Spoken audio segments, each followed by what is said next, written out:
മേനോൻ മുഖ്യമന്ത്രി സ്വയം നിഷ്കളങ്കരാകാൻ ഇന്ന് വാർത്താ സമ്മേളനത്തിൽ അടിച്ച വാചകത്തെ ഏഷ്യാനെറ്റിലെ അദ്ദേഹത്തിന്റെ തന്നെ സന്തത സഹചാരിയായിട്ടുള്ള ഉണ്ണി ബാലകൃഷ്ണൻ തന്നെ കാലുവാരിയെടുത്ത് നിലത്തടിച്ചിട്ടുണ്ട്. വിദഗ്ധമായി അഭിനയിച്ച് നല്ല പഞ്ച് ഡയലോഗ് പറഞ്ഞ് വിഴിഞ്ഞം പദ്ധതി അദാനിക്കൊപ്പം നിന്ന് എഴുതി വിറ്റിട്ട് എനിക്കെതിരെ നിങ്ങൾ വ്യാജ വാർത്തയല്ലേ കൊടുത്തത്, ഞാൻ എന്ത് തെറ്റാണ് ചെയ്തത് തുടങ്ങിയ നിഷ്കളങ്കമായ ചോദ്യങ്ങൾ ചോദിച്ചുകൊണ്ട് അതിനുവേണ്ട ശരീരഭാഷയും ഭാവാഭിനയവും ഒക്കെ ഇറക്കിക്കൊണ്ട് സതീശന്റെ ഈ ചോദ്യം എല്ലാരും തൊണ്ട തൊടാതെ അങ്ങ് വിഴുങ്ങുമെന്നാണ് പൂക്കി മേനോൻ കരുതിയതെങ്കിൽ ഇന്നലകളിൽ ഏഷ്യാനെറ്റ് ചാനലിനകത്ത് നിന്ന് പൂക്കി മുഖ്യന് വേണ്ടി ഒരുപാട് പണിയെടുത്ത ഉണ്ണി ബാലകൃഷ്ണന് തന്നെ അത് ദഹിച്ചിട്ടില്ല എന്ന് അദ്ദേഹത്തിന്റെ പ്രതികരണം കേൾക്കുമ്പോൾ ബോധ്യപ്പെടുകയാണ്. ഇത് ആരെപ്പറ്റി ദേശാഭിമാനി പത്രത്തിന്റെ ഒരു കട്ടിങ്ങുമായി വന്നിട്ട് മാധ്യമപ്രവർത്തകരോട് നിഷ്കളങ്കൻ ചമഞ്ഞുള്ള ആ ചോദ്യമൊക്കെ അങ്ങ് PR സ്റ്റൈലിൽ അടിച്ചു കൊടുത്താൽ എല്ലാവരും അതിൽ വീഴുമെന്നാണ് പൂക്കി മേനോൻ കരുതിയത്. പക്ഷേ സ്വന്തം മാധ്യമപ്രവർത്തക അനുയായികൾ പോലും അതിൽ വീണിട്ടില്ല എന്ന് ആ പ്രതികരണം കാണുമ്പോൾ ബോധ്യപ്പെടുകയാണ്. ഇന്ന് മുഖ്യമന്ത്രി വി ഡി സതീശൻ മാധ്യമപ്രവർത്തകരോട് ഒരു ചോദ്യം ചോദിച്ചു. ചോദ്യം ഇതാണ്: വിഴിഞ്ഞം തുറമുഖവുമായി ബന്ധപ്പെട്ട് ഇപ്പോഴുണ്ടായ വിവാദത്തിൽ സർക്കാർ എന്ത് തെറ്റാണ് ചെയ്തത്? മാധ്യമപ്രവർത്തകർ അതിന് മറുപടി പറയണം എന്നാണ് മുഖ്യമന്ത്രി ആവശ്യപ്പെട്ടത്. കാരണം എന്താ? ഈ വിവാദം ഒരു മാധ്യമ സൃഷ്ടിയാണ് എന്നാണ് അദ്ദേഹം ആരോപിക്കുന്നത്. അതിനു പിന്നിൽ ചില ഗൂഢാലോചനകളുണ്ട് എന്നും അദ്ദേഹം സംശയിക്കുന്നുണ്ട്. അത് വെറും സംശയമൊന്നുമല്ല കേട്ടോ, ആ ഗൂഢാലോചന സംബന്ധിച്ച് അദ്ദേഹത്തിന് കൃത്യമായ വിവരമുണ്ട്. പക്ഷേ എവിടെ നിന്നാണ് ഈ ഗൂഢാലോചന ആസൂത്രണം ചെയ്യപ്പെട്ടത്? ആരാണ് ആ ഗൂഢാലോചനയുടെ പിന്നിൽ പ്രവർത്തിച്ചുകൊണ്ടിരിക്കുന്നത്? ഇതൊന്നും തുറന്നു പറയാൻ സതീശൻ തയ്യാറല്ല. എന്തുകൊണ്ടാണ് അദ്ദേഹം അത് വെളിപ്പെടുത്താതിരിക്കുന്നത്? നോക്കൂ, പ്രതിപക്ഷമാണ് ഈ ഗൂഢാലോചന നടത്തിയത് എന്ന് നമ്മൾ വെറുതെ വിചാരിക്കുക. അങ്ങനെയാണെങ്കിൽ സതീശൻ അത് തുറന്നു പറയുമായിരുന്നല്ലോ. ഇന്നിപ്പോൾ ജൂൺ 5-ാം തീയതി ദേശാഭിമാനി പ്രസിദ്ധീകരിച്ച ഒരു വാർത്തയെക്കുറിച്ച് മുഖ്യമന്ത്രി വാർത്താ സമ്മേളനത്തിൽ പറഞ്ഞിട്ടുണ്ട് കേട്ടോ. വിഴിഞ്ഞത്തു വരും MSC ടെർമിനൽ, അതായിരുന്നു ദേശാഭിമാനിയിലെ വാർത്ത. ജൂൺ 5-ാം തീയതിയാണ് ദേശാഭിമാനി ഈ വാർത്ത പ്രസിദ്ധീകരിക്കുന്നത്. ജൂൺ 11-ാം തീയതിയാണ് പുതിയ സർക്കാരിന്റെ പുതിയ MD വിഴിഞ്ഞത്ത് ചാർജ് എടുക്കുന്നത്. അതിനു മുമ്പ് ഈ വാർത്ത പ്രസിദ്ധീകരിക്കപ്പെട്ടു. എന്താണ് അതിന്റെ സോഴ്സ്? കഴിഞ്ഞ ഗവൺമെന്റാണ് ദേശാഭിമാനിയുടെ സോഴ്സ്. അതുകൊണ്ട് കഴിഞ്ഞ സർക്കാരിന് ഈ ഓഹരി കൈമാറ്റ വിവരം അറിയാമായിരുന്നു. അതുകൊണ്ടാണെന്നേ മറ്റൊരു മാധ്യമങ്ങൾക്കും കിട്ടാത്ത വാർത്ത ദേശാഭിമാനിക്ക് കിട്ടിയത്. ഇതാണ് ഇന്ന് മുഖ്യമന്ത്രി പറഞ്ഞത്. പക്ഷേ വസ്തുതയ്ക്ക് നിരക്കാത്തൊരു കാര്യമാണ് കേട്ടോ ഇന്ന് വി ഡി സതീശൻ പറഞ്ഞിരിക്കുന്നത്. ഒന്നാമത് ദേശാഭിമാനിയല്ല ആദ്യമായിട്ട് ഈ വാർത്ത പുറത്തുവിടുന്നത്. അതൊരു ദേശീയ ദിനപത്രമായിരുന്നു. ആ പത്രത്തിന്റെ പേര് ഇക്കണോമിക് ടൈംസ് എന്നാണ്. ആ പത്രം ജൂൺ 1-ാം തീയതി പ്രസിദ്ധീകരിച്ച ഒരു വാർത്തയുണ്ട് കേട്ടോ. ആ വാർത്തയുടെ തലക്കെട്ട് എന്ന് പറയുന്നത് Adani Ports in talks to sell stake in വിഴിഞ്ഞം ടു MSC എന്നാണ്. അതായത് മെഡിറ്ററേനിയൻ ഷിപ്പിംഗ് കമ്പനിയുമായി അദാനി പോർട്ടിന്റെ ഉടമസ്ഥർ ചർച്ചകൾ നടത്തിക്കൊണ്ടിരിക്കുന്നു ഓഹരി കൈമാറാൻ. ഇതായിരുന്നു ദേശീയ ദിനപത്രമായ ഇക്കണോമിക് ടൈംസിന്റെ തലക്കെട്ട്.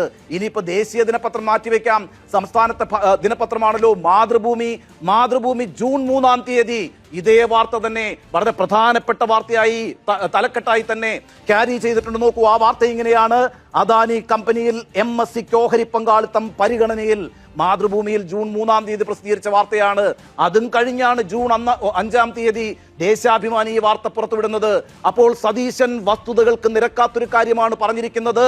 ഒരു മുഖ്യമന്ത്രി വാർത്താ സമ്മേളനം നടത്തി കാര്യങ്ങൾ പറയുമ്പോൾ ഒരു ഫാക്ട് ചെക്ക് ഒക്കെ നടത്തി വസ്തുതകൾ തന്നെയാണോ എന്ന് പഠിച്ചതിന് ശേഷം വന്ന് കാര്യങ്ങൾ പറയുന്നതാണ് നല്ലത് എന്ന് സർജിക്കൽ സ്ട്രൈക്കിന് ഒരു അഭിപ്രായമുണ്ട്.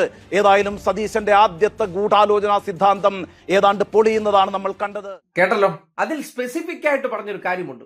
മുഖ്യമന്ത്രിയായാൽ ഏതെങ്കിലും കാര്യം പറയുന്നതിന് മുന്നോടിയായിട്ട് ഒന്ന് പഠിച്ചിട്ട് പറയണം. നാക്കുകൊണ്ടെല്ലാം പഠിച്ചിട്ട് പറയുകയും 10 മിനിറ്റ് കൊണ്ട് പ്രശ്നം തീർക്കുകയും ചെയ്യുന്ന വ്യക്തിക്ക് തെരഞ്ഞെടുപ്പ് കാലഘട്ടത്തിൽ ഏറ്റവും സഹായകരമായ രീതിയിൽ മാധ്യമ പ്രവർത്തനം നടത്തിയ ഉണ്ണി ബാലകൃഷ്ണൻ തന്നെ കൊടുത്ത ആ ഉപദേശം നിങ്ങൾ ഒരിക്കൽ കൂടി കേൾക്കണം. അപ്പോൾ സതീശൻ വസ്തുതകൾക്ക് നിരക്കാത്തൊരു കാര്യമാണ് പറഞ്ഞിരിക്കുന്നത്. ഒരു മുഖ്യമന്ത്രി വാർത്താ സമ്മേളനം നടത്തി കാര്യങ്ങൾ പറയുമ്പോൾ ഒരു ഫാക്ട് ചെക്ക് ഒക്കെ നടത്തി വസ്തുതകൾ തന്നെയാണോ എന്ന് പഠിച്ചതിന് ശേഷം വന്ന് കാര്യങ്ങൾ പറയുന്നതാണ് നല്ലത് എന്ന് സർജിക്കൽ സ്ട്രൈക്കിന് ഒരു അഭിപ്രായമുണ്ട്. ഏതായാലും സതീശന്റെ ആദ്യത്തെ ഗൂഢാലോചനാ സിദ്ധാന്തം ഏതാണ്ട് പൊളിയുന്നതാണ് നമ്മൾ കണ്ടത്. കേട്ടല്ലോ, അപ്പോ ഒപ്പം നിന്നവർക്ക് പോലും ബോധ്യപ്പെടുന്നില്ല ഇദ്ദേഹത്തിന്റെ മൾട്ടിപ്പിൾ ഗെയിം.